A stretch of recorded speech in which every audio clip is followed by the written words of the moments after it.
नमस्कार, जय जोहार। संगवारी, रिया अब स्कूल नहीं जाएगी। इला एकर से दिखाता हूँ काबर कि उत्तर प्रदेश के प्रतापगढ़ जिला में 9वीं कक्षा के छात्र रिया जेन ह प्राइवेट स्कूल में पढ़त रही वो अपन फीस ल नहीं चुकाए रही से, जेकर से स्कूल प्रबंधक और स्कूल के जो प्राचार्य रही से वो रिया ला पेपर में बैठे से मना कर दिस। मना करिस ओकर बाद बच्चा है मन के सच्चा, जब पेपर में बैठे से मना कर दिस, साल भर के पढ़ाई रही से, तो बच्चे इतना डिप्रेशन में आ गए।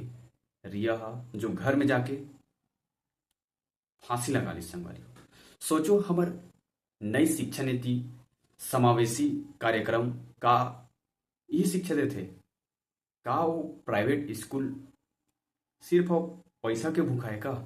ककरो संवेदना समझ नहीं आया मन ला का? आप मन ऐसा ऐसा प्राइवेट स्कूल वाले मन बर लगाम लगाए बर आवाज उठा सकत हम का? आज भारत एआई की दुनिया में तरक्की करत है, डिजिटल इंडिया बनत हवय, आज हम चांद में पहुंचत हन, लेकिन एक बच्चा जिन फीस ला नहीं पहुंचा सकिस तेला हम परीक्षा में नहीं बैठा देतन का? प्राइवेट स्कूल सिर्फ एक बिजनेस बन चुके हैं का?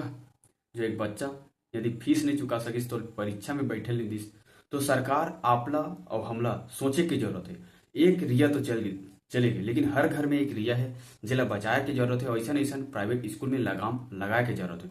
तो आप मन ये मामला में का कुछ सोचता हो, कमेंट करके जरूर बताओ। जय जोहार, जय छत्तीसगढ़ संगवारी।